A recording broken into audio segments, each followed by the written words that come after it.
작은 시골 마을 경로당. 따스한 오후 햇살이 창문으로 스며드는 그곳에서 어르신들이 모여 차를 마시며 담소를 나누고 있었습니다. 하지만 오늘은 평소와 조금 다른 풍경이었습니다. 모든 어르신들의 손에 반짝이는 스마트폰이 들려 있었거든요. 그런데 문제가 있었습니다. 아무도 그 신기한 기계를 어떻게 다뤄야 할지 몰랐던 것입니다. 이거 잘못 누르면 터지는 거 아니야? 화면이 갑자기 이상해졌어. 어쩌지? 어르신들의 당황스러운 목소리가 경로당 안을 가득 메웠습니다. 스마트폰은 그들에게 신비로우면서도 두려운 존재였습니다. 평생 단순한 전화기만 사용해왔던 그들에게 터치스크린이라는 것은 마치 외계의 기술처럼 느껴졌습니다. 하지만 자녀들과 손자녀들이 선물해준 이 작은 기계 안에는 새로운 세상이 기다리고 있다는 것을 그때는 아무도 몰랐습니다. 안녕하세요. 저는 올해 72살 된 박순이라고 합니다. 제가 처음 스마트폰을 손에 쥐게 된 건 작년 생일 때였어요. 서울에 사는 아들이 엄마 이제 이거 없으면 안 돼요라며 선물해줬거든요. 솔직히 말하면 처음엔 정말 무서웠어요. 평생 다이얼 돌리는 전화기만 써왔는데 갑자기 이런 번쩍번쩍하는 기계라니요. 첫날 밤에는 침대 머리맡에 놓고도 잠이 안 올 정도였어요. 혹시 밤중에 이상한 소리라도 날까 봐서요. 그러던 차에 복지관에서 스마트폰 배우기 교실이 열린다는 소식을 들었어요. 나 같은 늙은이가 뭘 배워라고 생각했지만 같은 동네 어르신들이 모두 가신다니까 저도 용기를 내서 참가했습니다. 첫 수업날 젊은 강사 선생님이 정말 친절하게 하나하나 알려주시더라고요. 어르신들, 이 버튼을 꾹 눌러보세요. 무서워하지 마시고요. 강사님의 따뜻한 목소리에 조금씩 마음이 놓였어요. 가장 먼저 배운 건 전화 거는 법이었어요. 번호를 누르는 대신 이름을 터치한다는 게 신기했어요. 그 다음엔 문자 보내기를 배웠는데 이게 정말 어려웠어요. 한 글자 치는데도 한참이 걸리고 자꾸 엉뚱한 글자가 나와서 몇 번이나 다시 했는지 몰라요. 하지만 강사님이 천천히 하세요. 시간은 많아요라고 격려해 주셔서 포기하지 않을 수 있었어요. 그리고 드디어 첫 번째 문자를 아들에게 보냈을 때의 그 기쁨이란, 아들아, 엄마가 문자 보낸다라는 짧은 메시지였지만 마치 세상을 다 얻은 기분이었어요. 몇 분 후 아들에게서 답장이 왔을 때는 정말 울컥했습니다. 엄마 대단하시네요. 자랑스러워요. 라는 메시지를 보며 이 나이에도 새로운 걸 배울 수 있다는 자신감이 생겼어요. 두 번째 수업에서는 더욱 놀라운 걸 배웠어요. 바로 영상통화라는 거였어요. 화면으로 얼굴을 보면서 통화를 할 수 있다는 말을 처음 들었을 때는 정말 믿어지지 않았어요. 그런 게 어떻게 가능하냐고 생각했거든요. 하지만 강사님이 직접 시연해 보이시는데 정말 화면에 사람 얼굴이 나타나더라고요. 마치 마술 같았어요. 집에 돌아와서 용기를 내어 부산에 사는 손녀에게 영상통화를 걸어봤어요. 손이 떨려서 몇 번이나 잘못 눌렀지만 마침내 연결이 됐을 때 그 순간을 평생 잊을 수 없을 거예요. 화면 속에서 20살 손녀가 할머니 하며 두 손을 흔들어주는 모습을 보는 순간 눈물이 주룩주룩 흘러내렸어요. 마지막으로 본 게 언제였는지도 기억이 안 날 정도였거든요. 할머니, 어떻게 영상통화를 할 줄 아세요? 손녀가 깜짝 놀라며 물어봤어요. 할머니도 공부했다고 자랑스럽게 말했더니 손녀가 박수를 쳐주더라고요. 그날부터 매일 저녁 손녀와 영상통화를 하게 됐어요. 대학교 기숙사방도 보여주고 친구들도 소개해주고 때로는 공부하는 모습도 보여줘요. 멀리 있지만 바로 옆에 있는 것처럼 느껴져서 정말 신기했어요. 어느 날은 손녀가 감기에 걸려서 목소리가 쉬어 있더라고요. 화면으로 보니까 얼굴도 빨갛고 많이 아파 보였어요. 예전 같으면 걱정만 하고 있어야 했을 텐데 이제는 직접 얼굴을 보면서 괜찮냐, 약은 먹었냐고 물어볼 수 있어서 정말 좋았어요. 스마트폰이 단순한 기계가 아니라 우리 가족을 이어주는 다리 역할을 한다는 걸 그때 깨달았어요. 거리는 멀어도 마음은 더 가까워진 기분이었습니다. 세 번째 수업에서는 인터넷 쇼핑에 대해 배웠어요. 집에서 장을 볼 수 있다는 말이 처음에는 이해가 안 됐어요. 장이라는 건 직접 가서 보고 만져보고 사야 하는 거 아닌가요? 하지만 강사님이 보여주시는 화면을 보니까 정말 신기했어요. 마트에서 파는 모든 물건들이 다 화면 안에 있더라고요. 처음으로 온라인 주문을 해본 건 쌀이었어요. 20kg짜리 쌀포대를 어떻게 집까지 가져가나 걱정했는데 화면에서 주소만 입력하면 집까지 배달해준다는 거예요. 반신반의하면서 주문을 했는데 정말 다음날 집 앞까지 배달이 왔을 때는 입이 다물어지지 않았어요. 세상이 이렇게 편해졌구나 싶었어요. 그 다음엔 배달 음식도 주문해봤어요. 중국집에 전화해서 자장면 하나 배달 부탁해요라고 말하는 대신 스마트폰으로 메뉴를 보고 주문할 수 있다는 게 정말 신기했어요. 처음엔 잘못 주문할까봐 무서웠는데 몇 번 해보니까 오히려 더 편하더라고요. 전화로 주문할 때는 말이 잘 안 들려서 몇 번씩 되묻곤 했는데 이제는 그럴 필요가 없으니까요. 어느 날은 무릎이 아파서 시장에 나가기 힘들었는데 스마트폰으로 필요한 생필품들을 주문했어요. 세제, 휴지, 라면, 우유까지 모든 걸 집에서 주문할 수 있다니 정말 놀라웠어요. 이런 세상이 올 줄 누가 알았겠어라고 혼잣말을 하면서도 감사한 마음이 들었어요. 나이가 들어서 몸이 불편해져도 이런 기술 덕분에 혼자서도 충분히 생활할 수 있겠다는 생각이 들었거든요. 기술이 발전한다는 게 단순히 복잡해지는 게 아니라 우리 생활을 더 편리하게 만들어주는 거구나 싶었어요. 네 번째 수업에서는 SNS라는 걸 배웠어요. 젊은 사람들이 하는 페이스북이나 인스타그램 같은 건데 처음에는 내가 뭘 할 말이 있다고 이런 걸 하나 싶었어요.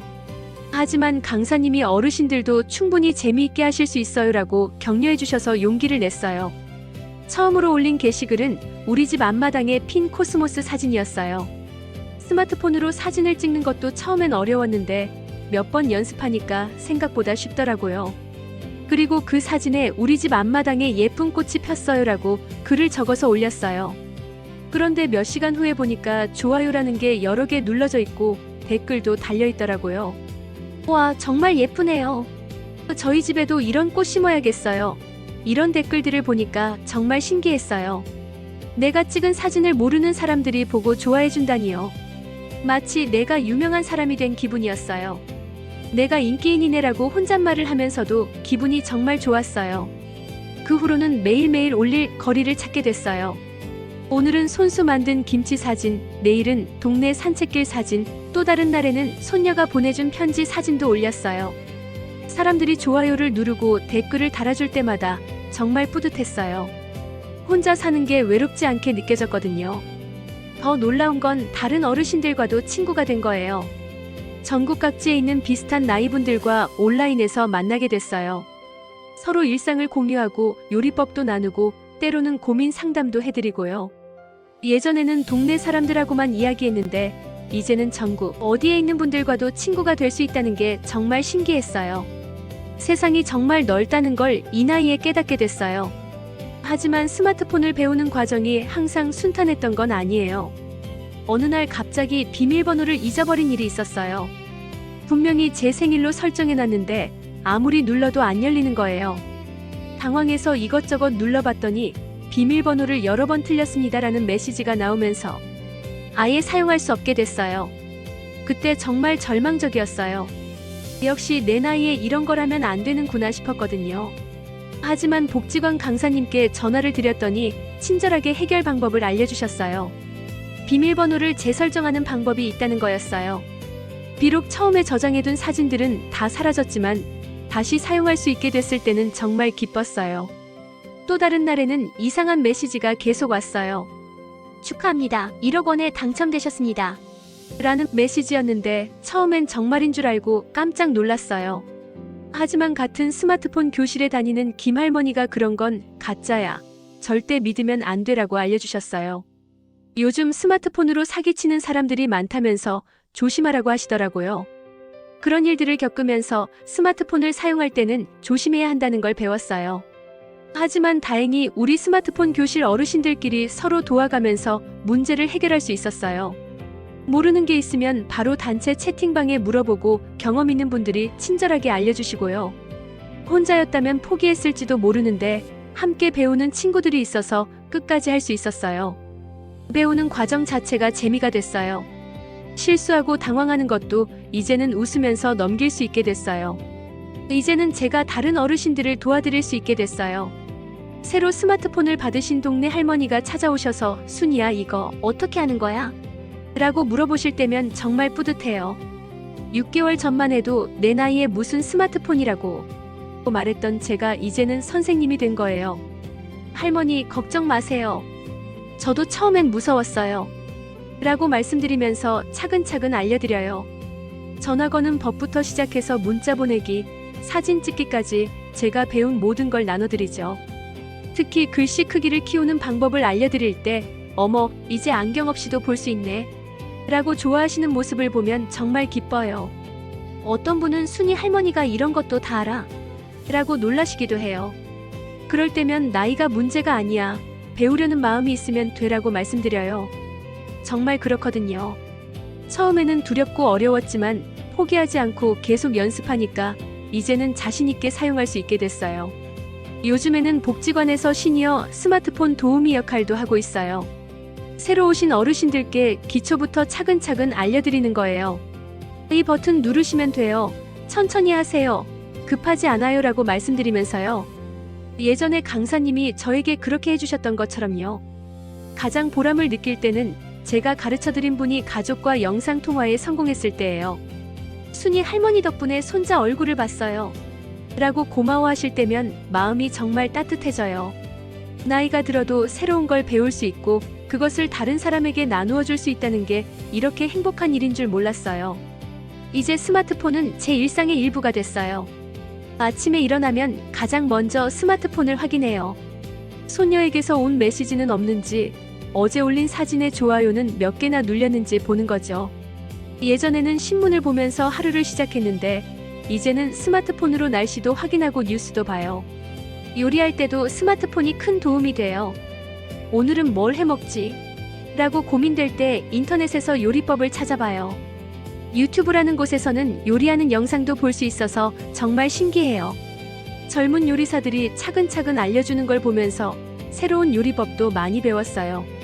건강관리에도 도움이 많이 돼요. 만보기 앱이라는 걸 깔아서 하루에 얼마나 걸었는지 확인하고 혈압을 재면 기록해두기도 해요. 병원 예약도 전화 대신 인터넷으로 할 수 있어서 편해요. 대기 시간도 줄어들고요. 가장 좋은 건 외롭지 않다는 거예요. 예전에는 저녁 시간이 되면 혼자 TV만 봤는데 이제는 전국 각지의 친구들과 단체 채팅방에서 이야기를 나눠요. 오늘 뭐 하셨어요? 날씨가 좋네요. 이런 소소한 대화들이 하루를 따뜻하게 만들어줘요. 손녀와도 더 가까워졌어요. 예전에는 명절 때나 안부 전화를 했는데 이제는 거의 매일 연락해요. 손녀가 학교에서 있었던 일, 친구들 이야기, 연애 고민까지 다 털어놔요. 할머니는 요즘 SNS 스타예요 라고 농담하기도 하고요. 정말 제 인생에서 이렇게 활발하게 소통한 적이 없었던 것 같아요. 일은 넘어서 이런 새로운 경험을 하게 될 줄 누가 알았겠어요. 오늘도 복지관 스마트폰 교실에 갔어요. 이제는 학생이 아니라 도우미 선생님으로요. 새로 오신 할아버지 한 분이 계셨는데 몇 달 전에 제 모습을 보는 것 같았어요. 이런 걸 내가 할 수 있을까? 라며 걱정하시더라고요. 할아버지, 저도 처음엔 그랬어요. 하지만 지금 보세요. 제가 이렇게 하고 있잖아요. 라고 말씀드리며 제 스마트폰 화면을 보여드렸어요. 손녀와 주고받은 메시지들, 제가 올린 사진들, 전국의 친구들과 나눈 대화들. 할아버지가 신기해하시며 정말 이 모든 걸 할 수 있는 거예요? 라고 물어보셨어요. 수업이 끝나고 집으로 돌아와서 오늘도 손녀와 영상통화를 했어요. 할머니, 오늘도 누군가 가르쳐 주셨어요?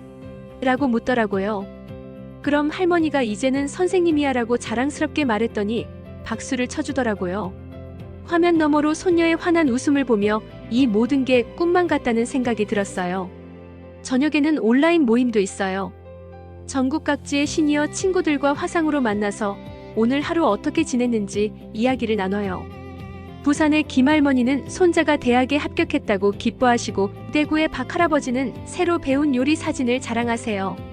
각자 다른 곳에 살고 있지만 마치 한 동네에 사는 것처럼 가깝게 느껴져요. 몇 달 전만 해도 이거 누르면 터질까봐 무섭다고 했던 제가 이제는 매일 스마트폰과 함께 살아가고 있어요. 단순히 전화를 받고 문자를 보내는 것을 넘어서 이 작은 기계를 통해 새로운 세상과 만나고 있어요. 나이와 상관없이 우리는 언제든 배울 수 있고 변할 수 있고 성장할 수 있다는 걸 깨달았어요. 스마트폰은 단순한 기계가 아니라 세상과 통하는 새로운 창이었어요. 그리고 그 창을 통해 저는 더 넓은 세상, 더 많은 사람들, 더 풍요로운 일상과 만날 수 있게 됐습니다.